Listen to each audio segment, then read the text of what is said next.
Jon Jones and Jose Aldo have a few things in common.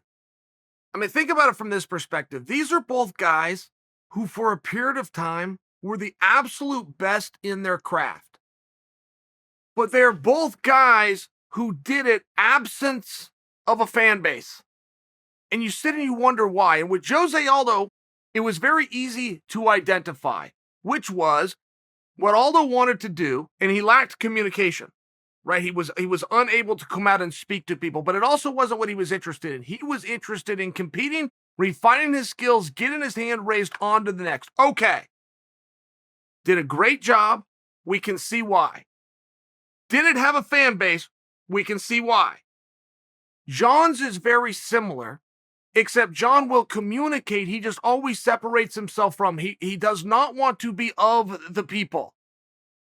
And he always does this to make this clear. He does not want to be of the people. He wants to be above the people.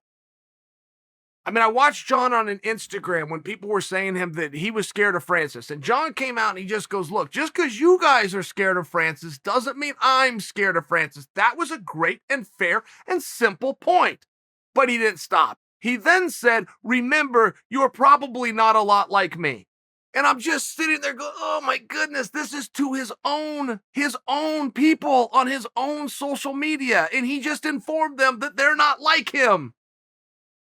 But it's always something like this, right? I mean, but it's always something along these lines. Jon will come out and lay for you how well he's done in the sport or how many times he's defended a championship, all which are true and all of which are things that somebody would look to. He will then use that as an argument as to why he should make more. It's not the world's worst argument. It's tired, it's played out, but you can see how somebody would logically come to that conclusion. But Jon has then changed the argument. It now isn't about what I've done, which is why I should be rewarded. He's now changed it to, this is more dangerous. He's making it about hazard pay. He's saying fighting Francis and fighting at heavyweights is more dangerous and therefore I should be paid more. But once again, he separated himself from everybody else.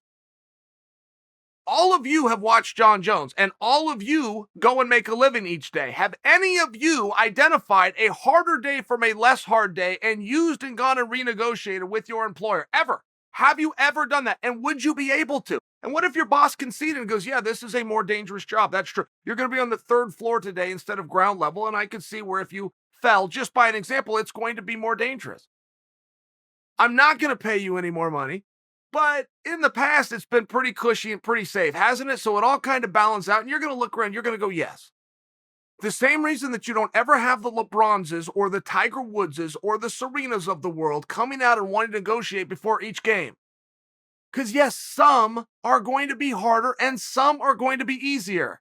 And they're not going to take less when they're easier, and therefore they're not going to get more when it's harder. It's one of these things that no person could do, but he's trying to, which separates him from the base.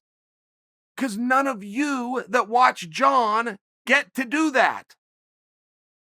Now, I would suspect that none of you who don't get to do that, I would suspect that you would never even try. What's the difference? Don't you just know that? Like, you're an adult. Does somebody have to a fellow adult has to sit down and explain to you how this whole thing balances out and evens out? Does somebody really have to sit and explain to Jon Jones that, yes, we all agree this is going to be a good night of business, but what about these 7 fights that you had? Of the 7, only one of them, the arena sold out? I mean, are you guys aware of that? In Jon's last 7 fights, he sold out one arena. It was against Gustafsson, and it sold out exclusively because people thought Gus could beat him. They disliked Jon so much that the one arena to fill it was because they thought Gus could beat him. That's okay, by the way. I'm a guy who made a career off of people hating him. I was the guy where the boos were louder than my opponent's cheers, but the arenas were always full. So I'm not coming to you from a standpoint of because people dislike Jon so much. I'm coming at you to identify, because much like Jose Aldo, who as great as he was, never spoke to anybody. Okay, but now we know why he didn't have the big fan base. We also know why Jon doesn't. It's because he continually separates himself from the pack. He does not want to be a man of the people. He does not want to be of the people. He very clearly wants there to be people, and then they're all looking up to Jon. And it's just one of these weird things. It's one of these very, very strange things where whether he's talking about how great he was, which is very unique to him because he was cloaked in success, but it still separates him. Or now he's saying it's more dangerous. I mean, do you understand? It doesn't go both ways. Francis is a dangerous fight. Francis is a scary fight. Stipe, of course, didn't get any more to fight him. Rosenstruck didn't get any more to fight him. Blades didn't get any more either time that he fought him, but it doesn't make the statement any less true. Francis is a scary night out, for sure. True statement by Jon. But if we're going to take that, then we have to also look at the other side of the coin. So what do we do when we get there? I would just ask Jon this. I would not ask Jon. That's not true. I would not have a logical conversation with Jon Jones at all. I would do what Dana does, which is I wouldn't even talk to him. I would purely have somebody else is going to do that, right? But I would ask, even if a rhetorical comment, rhetorically so, which is, what do we do on the nights that aren't as dangerous? What do we do on the nights where you're taking on somebody that is not striking heavy, that is more grappling based? What do we do then? Because if we're going to write this contract out and it's going to be good for X amount of fights, or as long as you're the champion and you've shown that you're pretty good at keeping that belt, what do we do on those nights? And this is where you're going to see how irrational he is or illogical and unfair. Nothing. He would never concede. Nobody would. In all fairness, nobody would. Jon's not unique on that. No fighter would do that. They're all going to go, well, I'm still going to get what I have coming to me. If you're telling me it's not as big of a fight, then you're saying that you didn't do your job. Your job's to promote the fight. Your job's to sell the fight. My job's to show. If I show up and do it, but it's not as big of a night, then that's on you. Every fighter's going to have that mindset. It's okay. It's okay. But you can see the problem that the other side of the table is in, which is, yes, some nights I will concede I'm not going to be able to do my job as well as I'm going to be able to do for this one. So what do we do? What do we do? What is the right answer?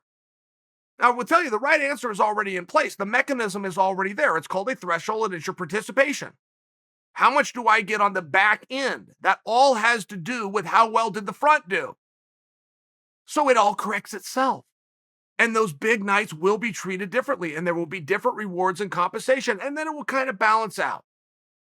It will kind of balance out, and nobody has to take a loss. It's just that the gains won't be as high. It's fair.